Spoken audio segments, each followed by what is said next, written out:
The Smartest Giant in Town by Julia Donaldson and Axel Scheffler. George was a giant, the scruffiest giant in town. He always wore the same pair of old brown sandals and the same old patched up gown. I wish I wasn't the scruffiest giant in town, he said sadly. But one day, George noticed a new shop. It was full of smart clothes. So he bought a smart shirt, a smart pair of trousers, a smart belt, a smart stripy tie, some smart socks with diamonds up the side, and a pair of smart, shiny shoes. Now I'm the smartest giant in town, he said proudly. George left his old clothes behind in the shop. He was about to go home when he heard a sound. On the pavement stood a giraffe who was sniffing sadly. "What's the matter?" asked George. "It's my neck," said the giraffe. "It's so very long and so very cold. I wish I had a long, warm scarf." "Cheer up," said George, and he took off his stripy tie. "It didn't match my socks anyway," he said, as he wound it round and around the giraffe's neck. It made a wonderful scarf. "Thank you," said the giraffe. As George strode towards home, he sang to himself, "My tie is a scarf for a cold giraffe, but look me up and down, I'm the smartest giant in town." George came to a river. On a boat stood a goat who was bleating loudly. "What's the matter?" asked George. "It's my sail," said the goat. "It blew away in a storm. I wish I had a strong new sail for my boat." "Cheer up," said George, and he took off his new white shirt. "It kept coming untucked anyway," he said, as he tied it to the mast of the goat's boat. It made a magnificent sail. "Thank you," said the goat. George strode on, singing to himself, "My tie is a scarf for a cold giraffe, my shirt's on a boat as a sail for a goat, but look me up and down, I'm the smartest giant in town." George came to a tiny ruined house. Beside the house stood a white mouse with lots of baby mice. They were all squeaking. "What's the matter?" asked George. "It's our house," squeaked the mother mouse. "It burned down and now we have nowhere to live. I wish we had a nice new house." "Cheer up," said George, and he took off one of his shiny shoes. "It was giving me blisters anyway," he said, as the mouse and her babies scrambled inside. The shoe made a perfect home for them.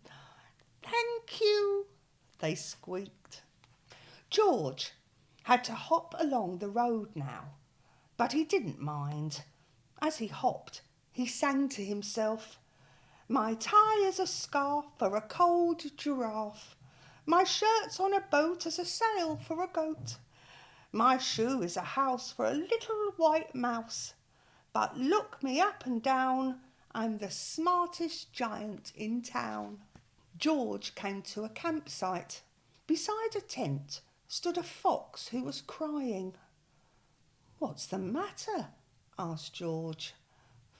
"It's my sleeping bag," said the fox. "I dropped it in a puddle.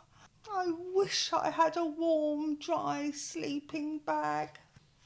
"Cheer up," said George, and he took off one of his socks with diamonds up the side. "It was tickling my toes anyway," he said, as the fox snuggled into it. It made a very fine sleeping bag. "Thank you," said the fox.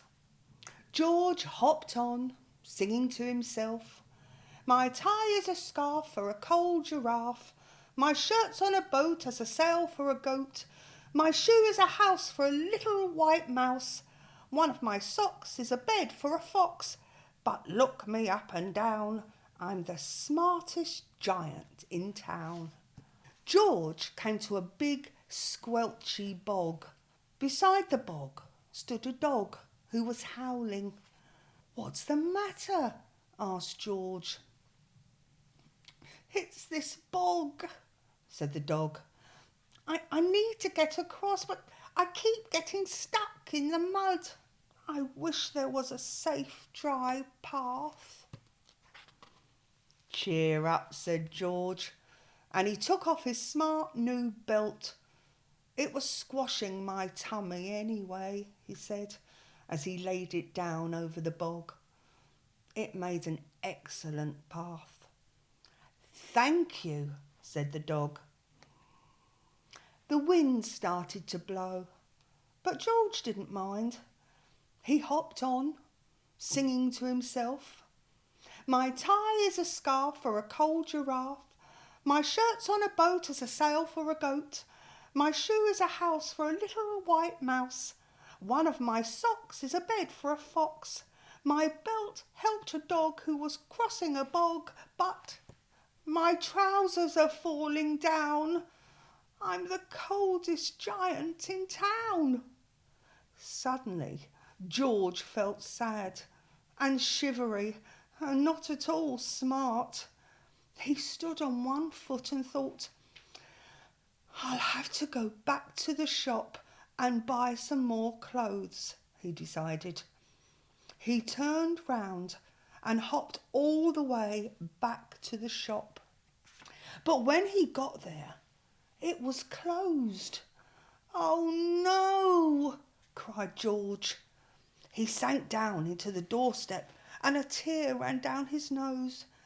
He felt as sad as all the animals he had met on his way home. Then, out of the corner of his eye, he saw a bag with something familiar poking out of the top. George took a closer look. "My gown!" he yelled. "My dear old gown and sandals!" George put them on.